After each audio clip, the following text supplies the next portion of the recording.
individual believer. Mind you, there were also Calvinists who went to these meetings. If you were an ordinary Calvinist in your ordinary Calvinist congregation, you were not really supposed to debate theological dogmas. You were supposed to listen to your minister. So it's not any particular dogma, I would say, but precisely the possibility to meet other people and to discuss all sorts of... And I should add, not all colleges were debating societies.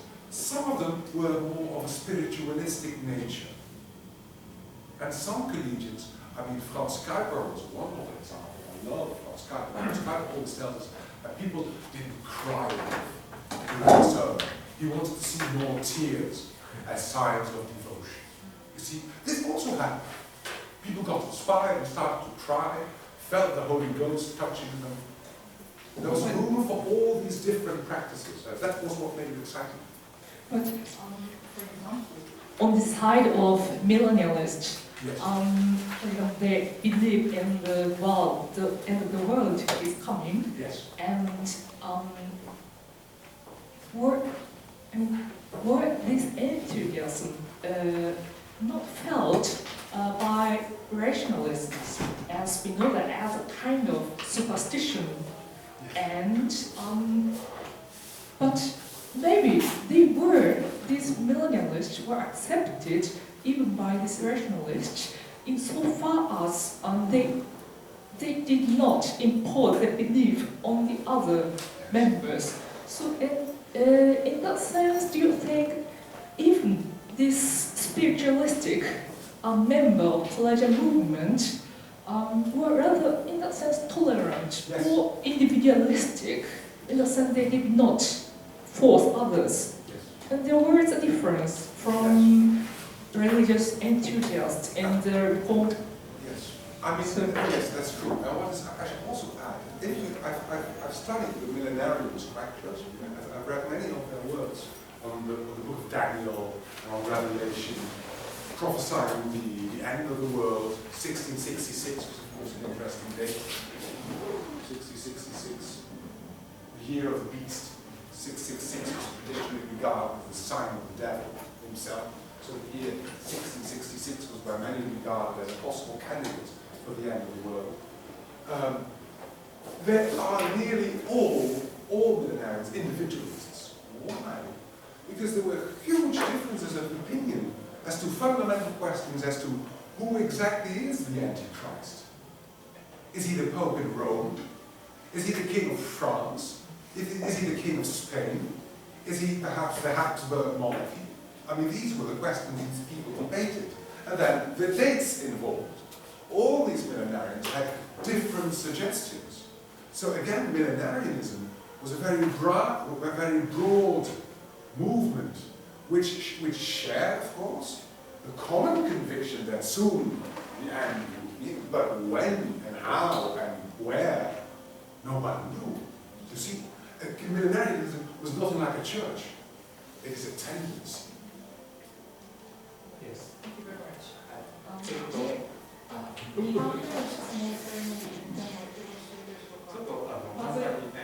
今からの簡単に言いますと、要するにコレギアント派っていうのはバーリーみたいな合理主義的な人もいれば、非常に終末論的な具合のこういう千年王国の思想に止まっている人たちがいて、どうしてこんな傾向の違う人たちがお互い一緒に共存できたのかという質問ですよね。で、まさにそれがコレギアント派の面白いところだというふうにおっしゃるんですね。実際彼らは共通の信仰告白書とか全く作ろうとしなかった。で、お互いのドグマみたいな共同でなんか作ろうということもしなかった。で、結局これはデベートソサイティですよね。デベーティングソサイティ、議論するそういう集団であって、で結局基本は個人だったっていうことでしょうね。で、だからまさに共存しているというのが非常に注目されている。例えばその千年王国主義って言っても、これは一枚岩のものではなくて、そのこと自体がですね、ある種のテンデンス、傾向であって、さまざまな人が互いの間で、例えばアンチクリストは誰なのかとか、学の中がそういう議論をしていた。だからこれは一つの教会のようなあるいはその教派というようなものではなかったであろうという話題でした。どうぞ。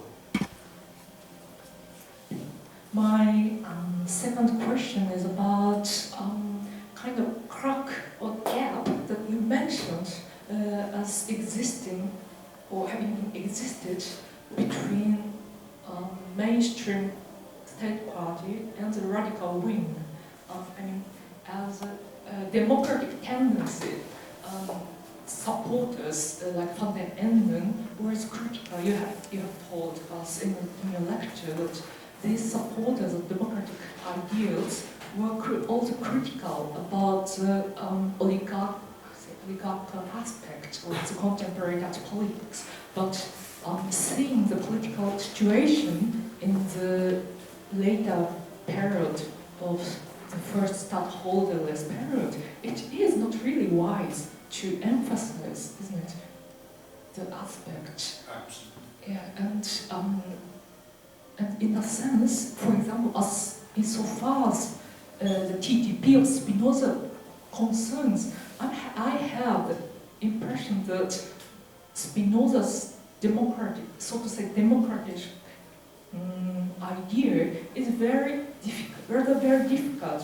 or at least obscure, to be identified or established as a fact.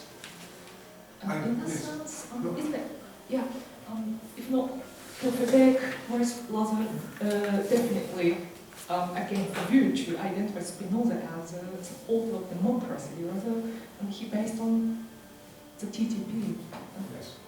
Yes. No, I agree that it's not self-evident that Spinoza's political philosophy praises democracy as it's not self-evident. However, I feel that if you read the text correctly, if you read the text seriously, and you add to the Tractatus Politicus, with a huge problem, of course, that it stops in the chapter on democracy.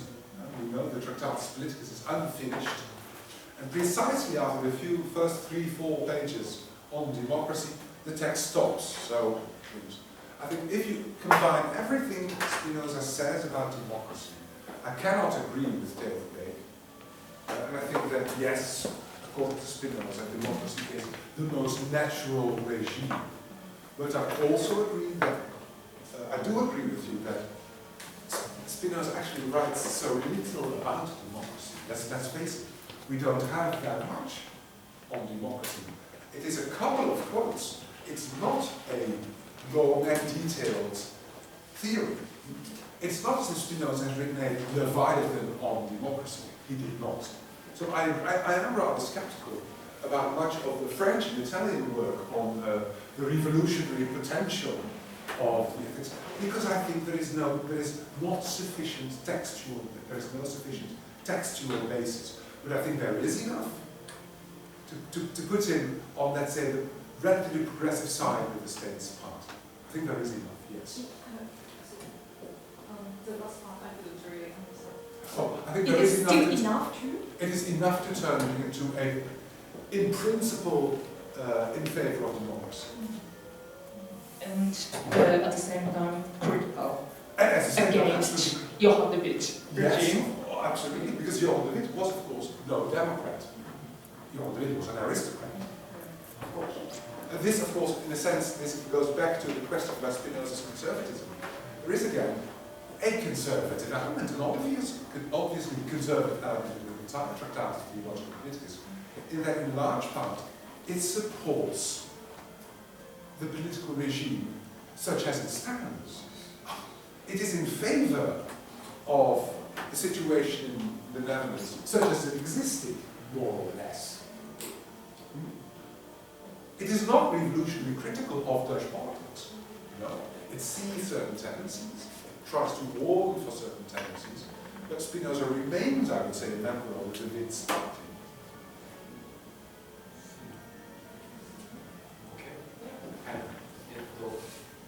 なんか微妙な話でなかなかつかみにくかったんですけど、要するに、当時の州政府ですかね、オランダの共和政府は、ランデリットなんかもそうだけども、貴族主義的な方をだんだん傾いていくわけです。多動性ですけど、貴族性ではない、多動性、オリガルシーというものに実質的に傾いていくということで、スピノザの神学政治論とかを見てですね、そこから本当に彼が民主主義ということを書いてるのかどうか、それを本当にサポートしてるのかどうか、そこは難しいんじゃないかという質問が大きいですよね。で、それは確かに簡単な問題じゃないという、そういう答えだったと思うんですけれども、しかしまあ、スピノザがのモットーっていうのは、現にある政府をどうやって現にあるその政体制のいかにして破局に持っていかないようにするかということをそれは考えていて、まあ、そこは保守的なところにもあると思うけれども、だからどうなんですかね、そういう、ヤンデリットみたいなものに批判的ではあったけれども、しかし、イタリアのなんとかっていう人たちが言うように政府転覆だとかそういう話ではもちろんなかった。でまあ、非常に微妙ですけれども、しかし、まあ、彼の民主主義新聞への共感というのは間違いなく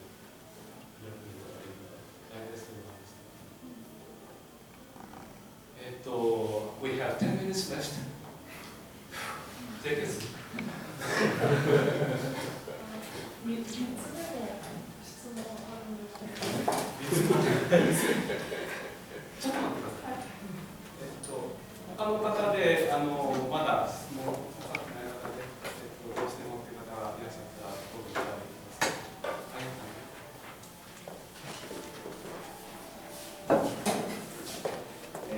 My name is Tetsuya Yamamoto. I'm a student. First, I really appreciate your lecture. Thank you very much. And my question is about the collegiate groups' political practice. So before you said that the collegiate cycle is more like a cycle and debating cycle, but I think that as far as they want to practice it politically, they have to think about their motto. I think everyone is equal, so last for power is equal. That is the motto, I think, in the collegiate circle. But as far as they want to be political, they have to teach their motto to somebody else. And teaching is a kind of a loss of power. So, what is the strategy of that? Yeah. Yeah. I don't think, perhaps that's a misunderstanding. I do not think that we can say that there is a Socinian political practice, a collegiate political practice. All I've been trying to say is that some collegiate authors, some authors of whom we know that they were fervent collegians, tried to turn this religious practice, if you will, into a political reality. Now, I think it's, education is definitely part of the exercise, but that's of course the paradox of the education towards equality.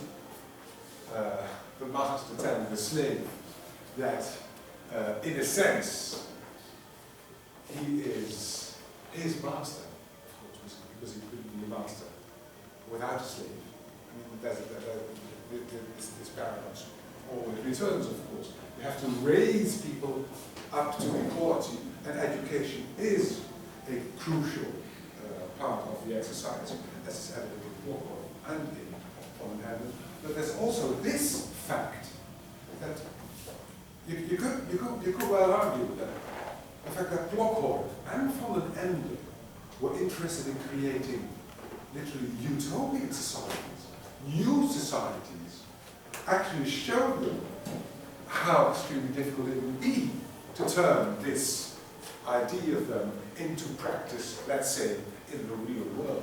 No, they had literally to go to the new world to give it a try. I think that shows, that testifies to the problems recognized by these people themselves. Again, because the practice of equality was completely different from everyday life in 17th century Europe, in which these social differences are huge. And we, as modern Europeans, I don't know my view of the modern Europeans, tend to forget them. We tend to forget how hierarchically structured social life was in the early modern age, and how unique it was that a few people raised their voices against some of the consequences. And the obvious consequence can be leave, to take a ship and start all over again.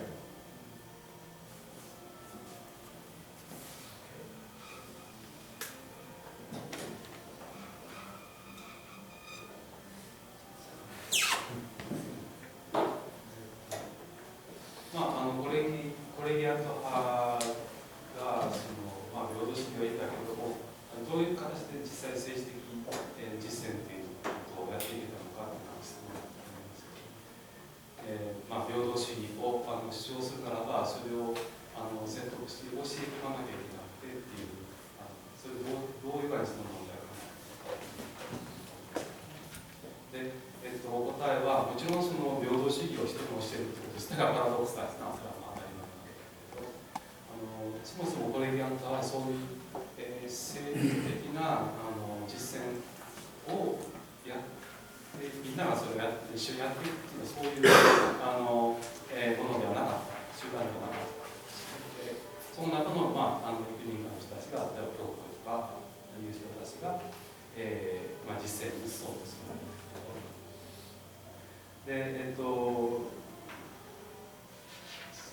よくわからなかったんですけど、このクロッコイという人がニューイングランドだったり、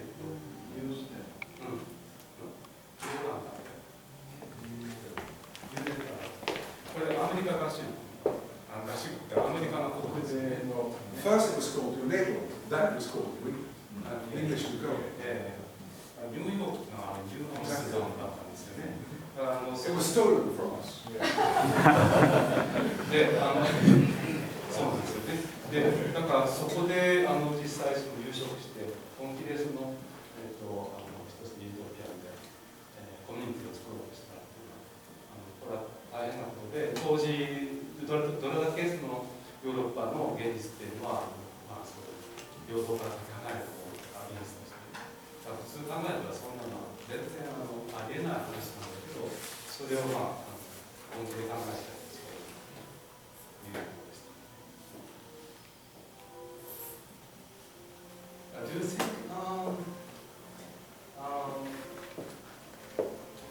people in that century could believe that this kind of plan, this kind of utopian plan, viable?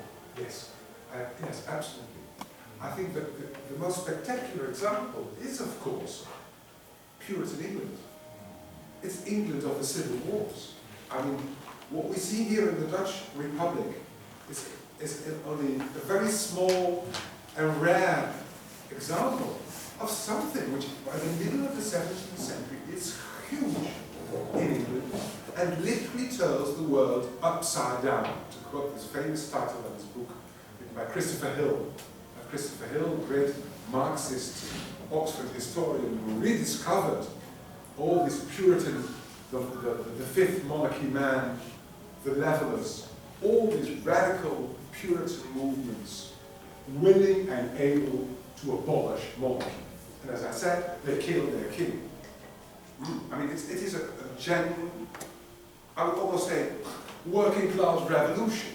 It is also very much a social revolution, which rocks England. I mean, until 64 to 58, it's far from clear who will win. I mean, England could have stayed a republic. It was a republic for a short while. Then, of course, the monarchy returns, the restoration sets in, and future British kings are wise enough, if you will, to accept a deal with Parliament, not to play Louis XIV, because they knew full well, having been through the Civil War, a British Louis XIV gets decapitated in the 17th century. That's what happened to the English kings. So yes, I think there is a huge potential for revolution. And look in Germany. Thomas Münster. There is a genuine revolutionary moment in the German Revolution. In Münster, utopia is being declared. All people are equal in front of God. Again, shut down, if you will, stopped this revolution. But there are clear indications that in the heart of the 17th century, there is, if you will, a revolutionary potential. Massive in England, nearly changes forever the course of English history. Pretty strong in neighbouring Germany, and tiny in Holland. Holland was too successful and too rich and too happy for contemplating a real revolution, of course. Why change the world if it's so good? But you can change it a little. That's what these Collegians were trying to do. こういう千年王国にちょっとかかっているようなこういうユートピア主義っていうのがどれほどリアリティを持ってたのかということをお聞きしたんですけども、それはあったんだっていう話ですかね。特にイングランドの内乱ご存知のようにレーダー水兵派が実際にものすごい力を持ったので、それを弾圧するために工事が大変なことやられている。まあそういう内乱の時代ですから、本当にどうなるかということはまだ未決の時代だったということをおっしゃって、ポテンシャルがあった。でだから夢物語みたいなふうに今のではなかっただろうというお話でしたね。でオランダはエクセプショナルなちょっと例外的な国で、まあ比較的王権がなかったですから。まあやっていけたということがあって、帰ってそこは大事なことがあってなかった。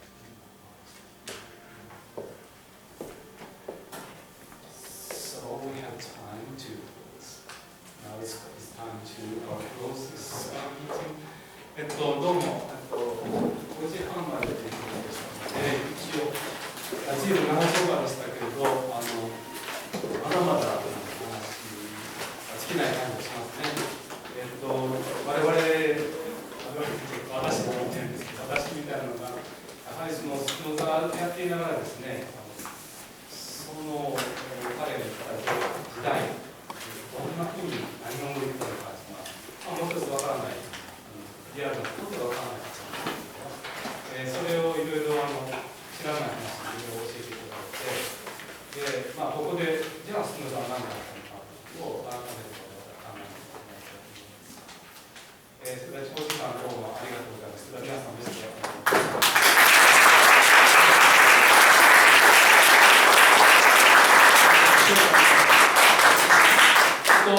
この後ですね、懇親会を予定しております。懇親会の会場は、この今回上がってこられた奈良田岸田谷の池の中を通っている道があったんですけども、あの道をずっと降りていただいて、降り切ったあたりに、ちょうど右手側ですね、大阪大学の学術博物館という名前から信じられないようなすごい場所になります。